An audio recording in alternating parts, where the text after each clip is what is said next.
the operating aspects of the political and NGOs setups in Bahrain to work in 5 significant areas.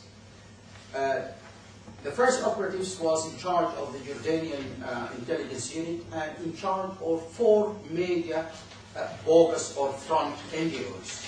I don't think that we can say gongos because government-organized NGOs here is not really the particular term, because this secret organization, we need to prove now the link to the government as an apparatus, because definitely some of the senior people I met in Bahrain, they denied the knowledge of this. So this is an organization in a very close operative by a senior minister who is running the cabinet affairs, who is in control of coordinating 19 ministries and 7 parastatal institutions in Bahrain. Again, I would really like all of you here to focus on this plan rather than take the surface issues of being related to the election or not. The timing maybe is coinciding with the intended elections in November 2006, which is almost a few weeks time. But this blueprint, it deals with 10 areas of dealing in subjugating the majority community, which is happened to be a Shia sect, and empowering and supporting the minority Sunni community to make sure at the end of the day they control Bahrain. And maybe a lot of people, they will think this is weird, it's unusual, and maybe it is it never happens recently. Well, all my life I worked with group rights. It happens that in 1990s I joined the minority rights group in UK here, and by 1992 I was briefly as the international program director. And I worked after that for many years in issues of conflict resolution management, in particular reference to my original country, the Sudan, and the Horn of Africa. My interest is conflict resolution and management, academically and as an activist. I never really came, to my knowledge, a blueprint, a detailed blueprint by any group, even the supremacist groups in America. They never really sat down and devised a blueprint in such details.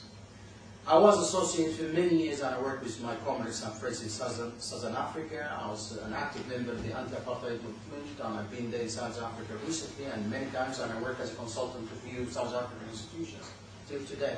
So I'm very familiar with what has been going on in South Africa for many years, for more than maybe 25 years. I never really came across any document with such a detailed plan to subjugate a majority community, and that's why we were horrified. And that seems to me what, again, triggered off those brave 13 men and women in Bahrain, and all of them, including myself, are Sunnis. They are not Shia to certain, but not be accused of being have any ulterior motives or sectarian intentions or interests. The blueprint or the strategy, I'll try really to briefly go through it, but the document itself is available now, thanks to the generosity of the Bahraini people, in the internet, in Arabic. And I produced an executive brief in English, which I'm going to distribute to you maybe in a few minutes. But let me first to give you an overview about this document. This document is written by a senior scholar from Iraqi origins who lived in Bahrain and is naturalized by Bahraini nationality, and he works now as a pro-vice chancellor for a university in UAE. I met the guy so many years ago, but I've known him through his other products and his connections. And he was closely associated with maybe slightly different versions of this kind of control.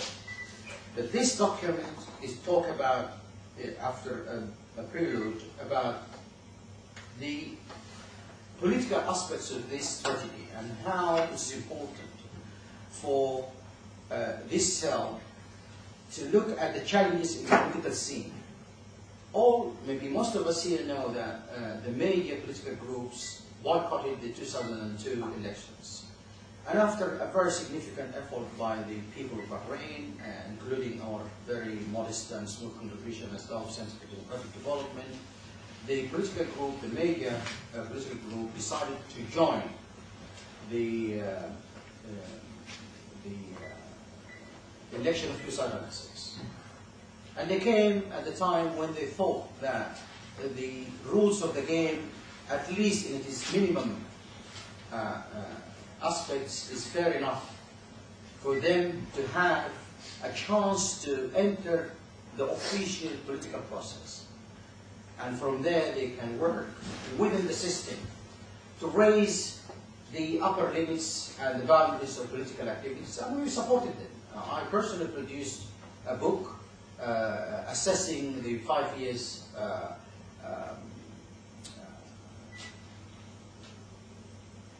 period since the people of Bahrain passed in a very significant referendum, which shows to what extent that the national charter, like a bill of right, remain between the governors and the government. And since the referendum of 2001, Bahrain went through consistent steps of retreats, and consistent retreats because it touched on all aspects of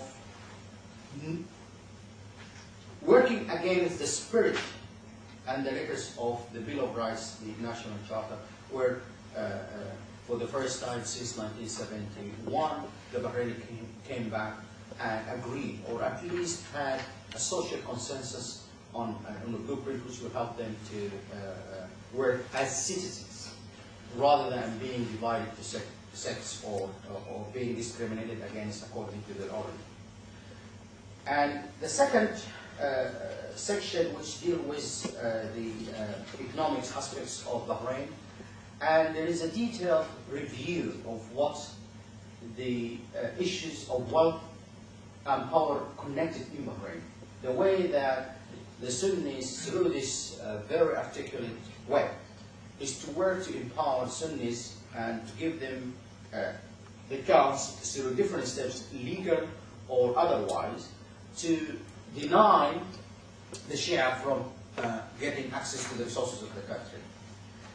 The third part, which is talk again about the social aspects of this plan, it addresses the immediate issues of the social life of the Bahrainis, from their family law to the way they see themselves, and they work as communities in terms of charitable foundations, to what extent that charitable foundations is giving access to support the most vulnerable element of the society.